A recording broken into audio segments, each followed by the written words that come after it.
Mutiara Pagi, The Power of Life.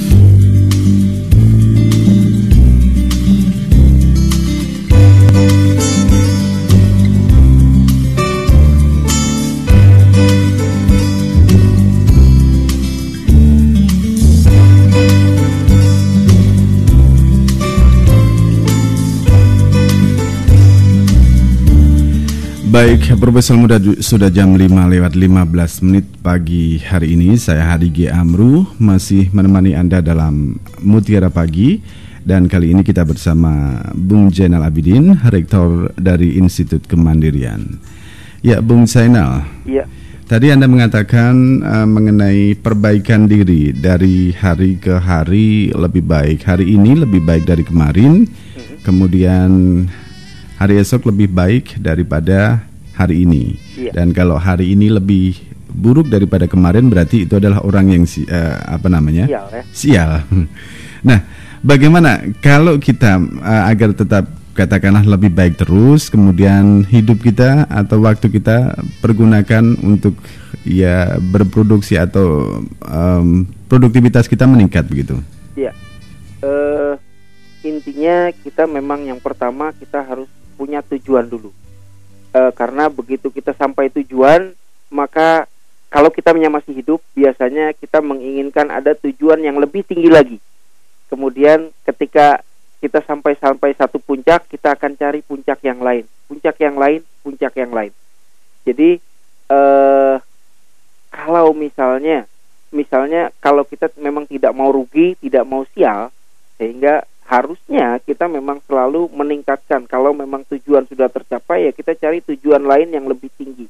Kalau seseorang sudah awalnya dia bekerja sebagai karyawan, hanya sebagai level bawah sebagai clerk juru tulis, kemudian 1 tahun yang akan datang dia sudah punya tujuan, saya harus jadi manajer. Setelah manajernya tercapai, dia tidak berhenti jadi manajer, kemudian dia sudah mulai berpikir untuk jadi direktur.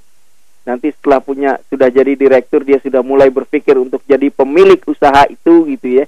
Jadi memang tujuan itu memang harus selalu ditingkatkan sampai akhirnya dia capai semua yang dia inginkan dalam hidup. Itu intinya di manajemen waktu. Karena orang yang tidak mampu memanage waktunya dengan baik, bisa jadi dia akan sampai pada salah satu kegiatan yang sebenarnya tidak ada gunanya buat dia, cuma gara-gara ya ini kan saudara saya harus ikuti dia walaupun saya tidak suka, gitu ya. Kadang-kadang orang Indonesia itu kan banyak rasa rikuhnya. Cuma kalau saya dulu pernah hidup dalam kultur yang di barat, gitu ya, saya lihat ya setiap orang memang sudah jelas sekali punya tujuan. Biasanya mereka menuliskan tujuan mereka di dinding-dinding rumah yang difigura dengan baik, gitu.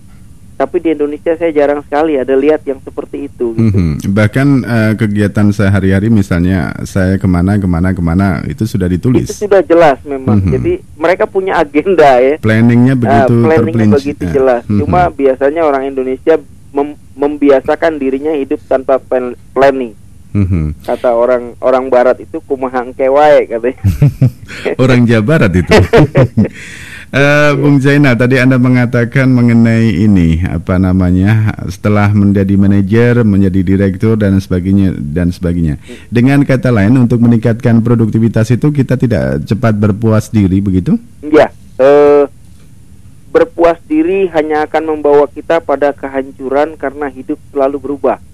Artinya hari ini mungkin kita ada di Indonesia, besok mungkin ada di tempat lain. Hari ini kita ada di Jakarta, besok ada di tempat lain. Hidup ini memang selalu berubah. Kita tidak pernah hidup di titik yang sama, gitu ya. Hidupnya selalu berubah-ubah, dan kalau tidak ada produktivitas lain yang bisa kita kerjakan, maka seperti orang yang biasanya kalau orang yang sudah pensiun kan sudah tidak mau melakukan apa-apa. Maka ada data di Australia itu yang pernah saya baca, kalau seseorang pensiun kemudian tidak melakukan apapun yang dia sukai, dia akan meninggal dalam waktu 8 tahun. Tapi orang yang setelah pensiun dan dia melakukan banyak kegiatan yang dia sukai, maka dia bisa hidup sampai 20 tahun setelah pensiun gitu. Tidak mengalami past power syndrome gitu ya? Seperti itu.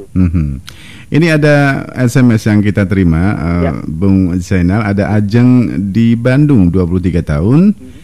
Assalamualaikum. Waalaikumsalam. Dari kecil saya bercita-cita menjadi penata rias yang sukses. Tetapi kenyataannya saya sekarang menjadi seorang pengajar di sekolah. Saya mau tanya, apakah saya termasuk menyia-nyiakan waktu atau mencapai cita-cita tersebut tanpa kenal menyerah begitu kali? Ya, ini seperti salah satu pesawat yang tujuannya Makassar, kemudian mendaratnya di Tambolaka. Tapi dia ke Makassar, akhirnya selamat itu kan? Tujuannya ke Makassar, tapi mendaratnya di Tambolaka. Tapi biasanya begini, seseorang mendapatkan sesuatu itu karena dirinya mengizinkan. Artinya gini, kalau dulu cita-citanya mau jadi penata rias, tapi kemudian sekarang jadi pengajar dan dia mau, ya itu dirinya yang mengizinkan kalau tujuannya itu jadi bergeser gitu ya. Jadi kalau memang awalnya cita-cita kita seperti itu, kalau kita tidak mengizinkan untuk menerima yang lain, maka kita akan dapat sampai di sana gitu. Cuma biasanya orang kompromi. Saya penata rias enggak. Biasanya dia menurunkan standar hidupnya. Kalau dulu penata rias, kemudian di tengah jalan, kayaknya jadi penata rias ini jadi berat sekali ya. Turunin aja dah targetnya, jadi guru lebih gampang. Belajarnya lebih mudah. Ya akhirnya dia izinkan dirinya untuk kalau jadi demikian guru. Apakah dia tidak termasuk orang yang katakanlah tidak tahan banting atau mudah menyerah?